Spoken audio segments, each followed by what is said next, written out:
CNN, U.S. Secretary of State Rex Tillerson has sought to allay fears of a military confrontation with North Korea after President Donald Trump warned he could unleash fire and fury on the pariah state. Tillerson defended Trump's comments but said there was no sign that the threat level from North Korea had changed and that Americans should sleep well at night. His unscheduled remarks, on a flight out of the region early Wednesday, appeared designed to dial back the unprecedented rhetoric from Trump. In comments that were significantly more incendiary than any made by U.S. presidents in the past, Trump had appeared to threaten nuclear war with North Korea. North Korea best not make any more threats to the United States. They will be met with fire and fury like the world has never seen, Trump said on Tuesday at his golf resort in Bedminster, New Jersey. In a report on state-run media, North Korea said it would turn the U.S. mainland into the theater of a nuclear war at the first sign of an impending American attack. Tillerson was at pains to stress that the U.S. did not believe that the threat from North Korea had changed. Nothing that I have seen and nothing that I know of would indicate that the situation has dramatically changed in the last 24 hours, he said, adding that Americans should sleep well at night. But he also defended Trump's comments. I think what the president was doing was sending a strong message to North Korea in language that Kim Jong-un would understand, because he doesn't seem to understand diplomatic language, Tillerson said. But in a second tweet, he seemed to play down the idea that the US would need to use them any time soon.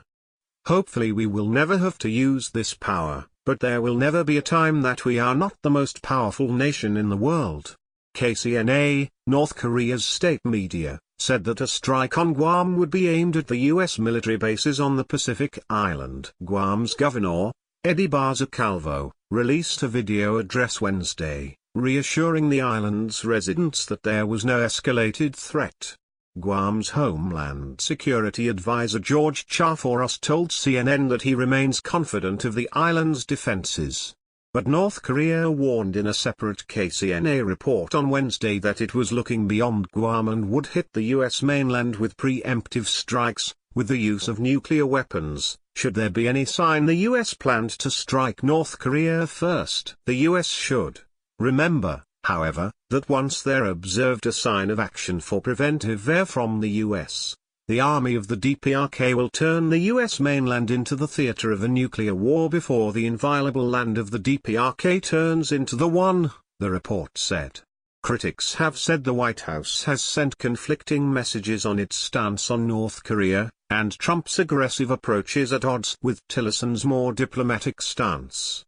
The threat from North Korea's nuclear and missile programs has been a top foreign policy priority for Trump since taking office in January, but the dangers posed by North Korea have taken center stage since the country test-fired 2 intercontinental ballistic missiles last month. The latest crisis intensified when reports emerged this week that U.S. intelligence sources believed North Korea had developed the ability to miniaturize a nuclear warhead to fit top of a missile. Those reports appeared to prompt Trump's tirade from Bedminster Tuesday. Republican Senator John McCain, chairman of the Senate Armed Services Committee, said Trump risked going too far. I take exception to the president's comments because you've got to be sure that you can do what you say you're going to do. In other words, the old walk softly but carry a big stick, McCain told KTAR Radio in Arizona. President Trump is not helping the situation with his bombastic comments, California Senator Dianne Feinstein said in a statement. Tillerson has maintained that the U.S. is open to dialogue with North Korea, if it promises to abandon its development of nuclear weapons.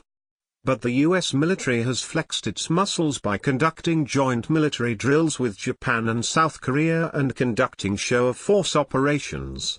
The Chinese Foreign Ministry on Wednesday warned against making aggravating remarks.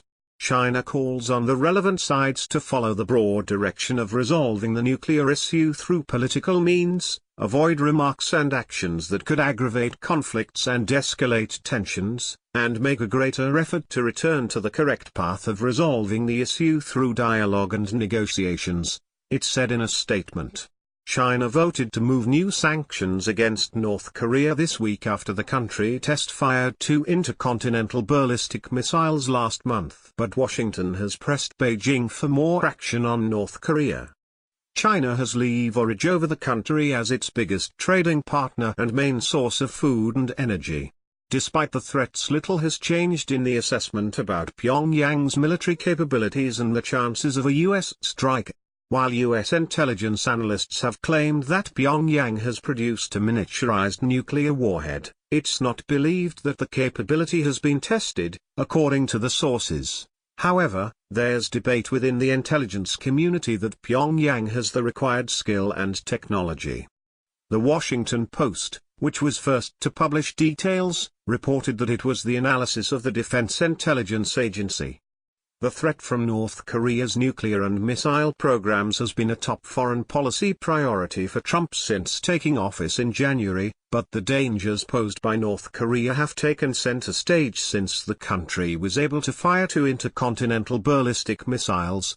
Weapons experts say both of those missiles, designed to carry nuclear warheads, could theoretically reach the U.S. mainland, based on the range of 2 recent missile tests. Experts worry Trump's rhetoric could hurt the U.S. by feeding North Korean insecurities and adding instability to an already tenuous situation. We have 2 inexperienced, impulsive presidents in control of these massive military machines. Joe Cincione, president of Plowshares Fund, a global security foundation, told CNN on Monday. It's one thing to make a mistake intentionally, it's another thing to stumble into a conflict. Either one, Kim Jong-un or Donald Trump, could miscalculate and let loose a war unlike anything we have seen since World War II.